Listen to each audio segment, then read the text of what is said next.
नमस्कार बच्चों। Junior engineer academy में स्वागत करते हैं आपका।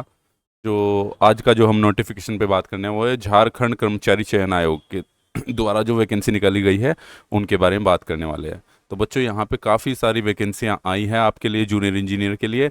तो हम जो इसके मेन पॉइंट है केवल उनको डिस्कस करते हैं।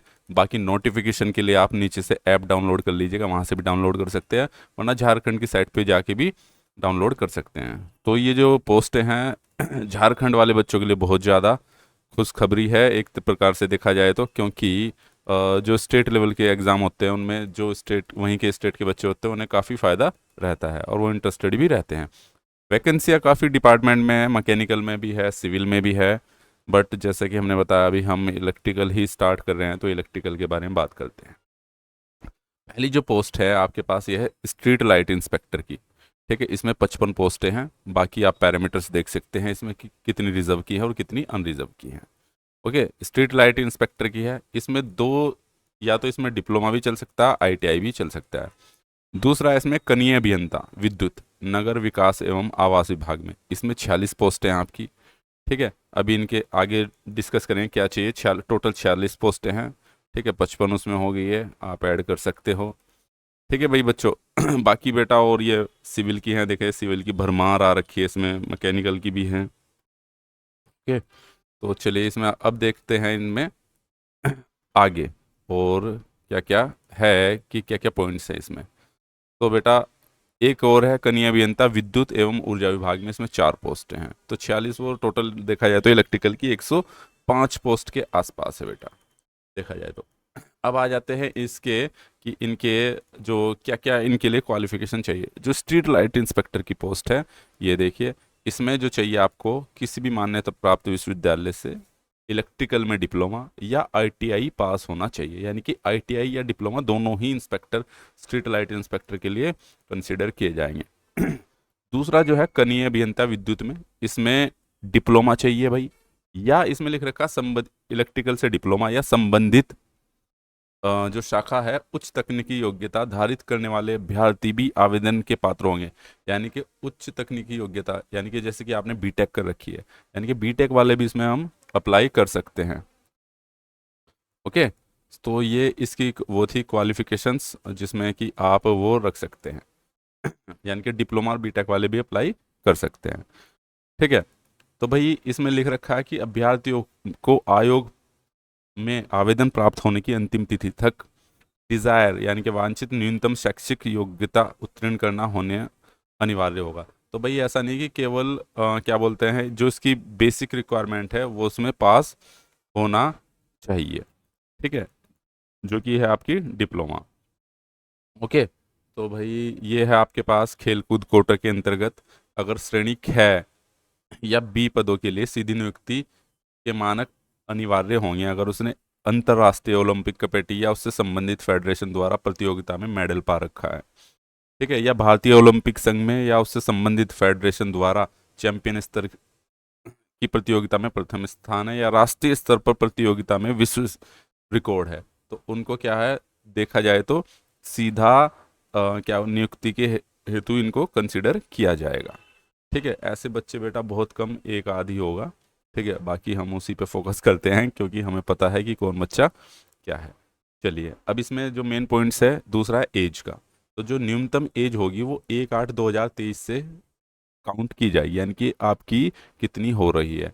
और अधिकतम उम्र की सीमा जो होगी आपके पास 1/8/2019 से काउंट की जाएगी।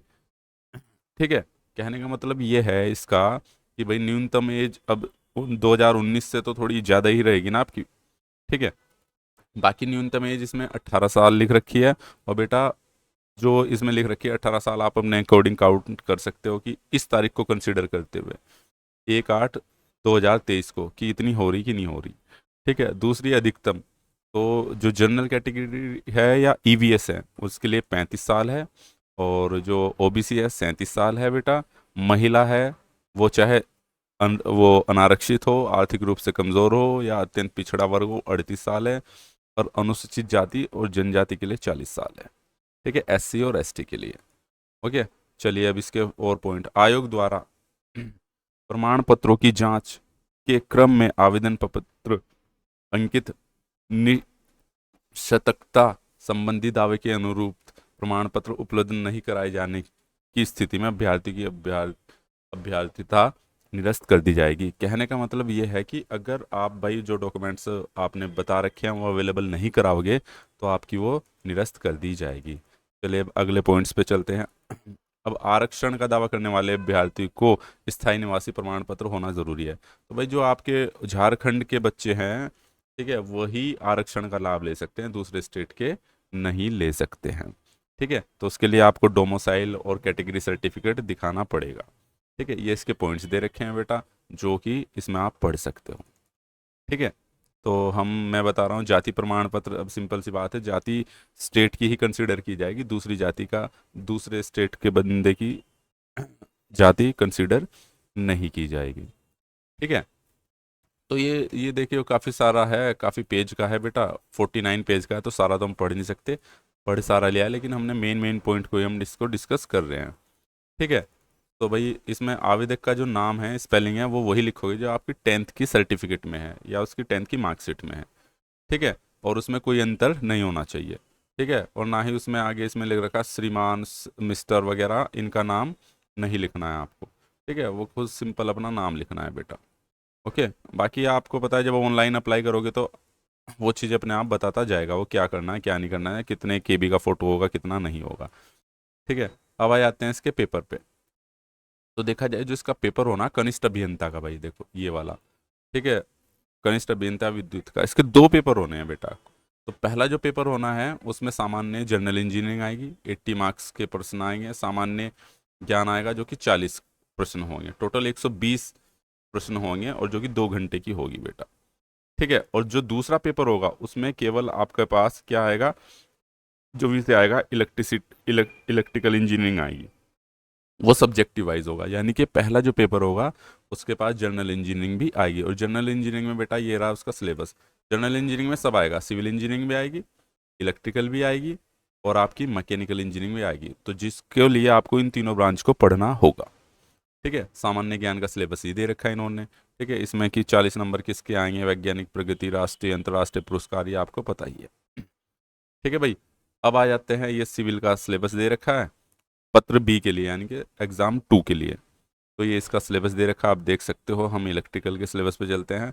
ये इलेक्ट्रिकल का सिलेबस है, प्रतिरोध की धारणाएं, इंडक्टर, कैपेसिटर, ठीक है, परिपथ, किरचॉफ लॉ, तो ये सारी चीज़ें आप यहाँ पे देख सकते हो। ठीक है, वैद्युत यंत्र का मतलब यहाँ पे एसी डीसी मशीन है बेटा, ये इलेक्ट्रिकल मशीन है। ठीक है, ये एस्टिमेटिंग, कॉस्टिंग, निर्धारण एवं लागन, ठीक है, यूडब्ल्यूटी है, ये बेसिक इलेक्ट्रॉनिक्स है, जो आप जानते हो शुद्ध हिंदी में दे रखा है इन्होंने। तो ये सभी सिलेबस इसमें आएगा, तो आप देख सकते हो, पीडीएफ को डाउनलोड कर सकते हैं हमारे दिए गए ऐप पे, अपडेटेड है ये ऐप, से भी आप इस पीडीएफ को डाउनलोड कर सकते हो, जो भी बच्चे इसको देना चाह रहे हैं। ठीक है भाई, अब आ जाते हैं स्ट्रीट लाइट के इंस्पेक्टर के लिए। तो जो स्ट्रीट लाइट का पाठ्यक्रम है इसके लिए, इसमें केवल एक ही पेपर होना है जो कि 180 नंबर का होगा, जिसमें से आपके पास बेटा क्या बोलते हैं 120 जो क्वेश्चन आएंगे वो आपके टेक्निकल के आएंगे। ठीक है, और 60 क्वेश्चन जो आएंगे वो आपके सामान्य ज्ञान के आएंगे। ठीक है, वो इसमें लिखा है पत्र, इसकी केवल एक ही परीक्षा होगी। स्ट्रीट लाइट का जो इंस्पेक्टर का है वो इसमें जो सिलेबस आएगा इलेक्ट्रीशियन ट्रेड का आएगा। ठीक है, हालांकि यहाँ पे क्या है, डिप्लोमा वाला भी इसको भर सकता है, उन्होंने दिया है कि चाहे तो विद्युत वो हो यहाँ पे, लेकिन इसकी जो बेसिक रिक्वायरमेंट है वो आईटीआई है, लेकिन डिप्लोमा वाला भी फिल कर सकता है, उन्होंने और करके दे रखा है। तो ये सारी चीज़ें, ये पूरा बेटा इलेक्ट्रीशियन का सिलेबस इन्होंने दे रखा है। ठीक है, तो सिलेबस हो गया हमारे पास, और क्या बोलते हैं जो देखा जाए, और हमने सिलेबस भी डिसाइड कर लिया, किस प्रकार के क्वेश्चन होंगे वो भी डिसाइड कर लिया, कितने क्वेश्चन आएंगे। अब इसमें देखते हैं कि जो स्ट्रीट लाइट इंस्पेक्टर है और जो कनीय अभियंता यानी कि जेई है, इसमें प्रश्न पत्र 1 और 2 के प्राप्त योगफल के आधार पर सूचित बनाई जाएगी, और जबकि स्ट्रीट लाइट पे केवल एक ही, क्योंकि एक ही पेपर हो रहा, उसी पे आधार पे बनाई जाएगी। ठीक है, ये दे रखा है कि अगर 2 बच्चे बराबर मार्क्स प्राप्त करते हैं तो उनकी जन्म तिथि के आधार पर तथा जिनकी उम्र ज़्यादा होगी उन्हें उन्हें अधिमानी अर्हता दी जाएगी। कहने का मतलब, या उनको प्रेफरेंस दी जाएगी।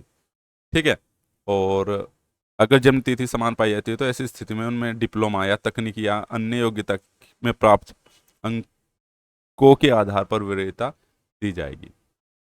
ठीक है, तो भाई सिंपल सी बात है, अगर जिसके मार्क्स डिप्लोमा में ज़्यादा होंगे तो उसको अधिक वरीयता दी जाएगी। ठीक है बेटा।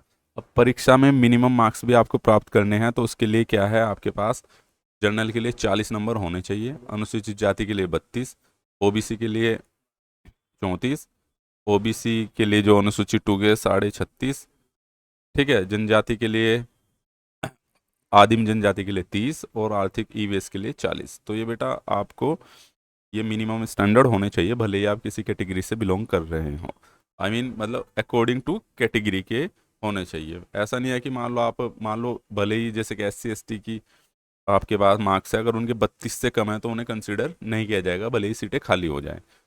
ठीक है भाई, बाकी चीज़ें हम बाद की अपडेट बाद में बताएंगे, अभी तो आप पेपर दे लीजिए और इसको अच्छे से तैयार कर लीजिए। तो thank you so much, all the very best.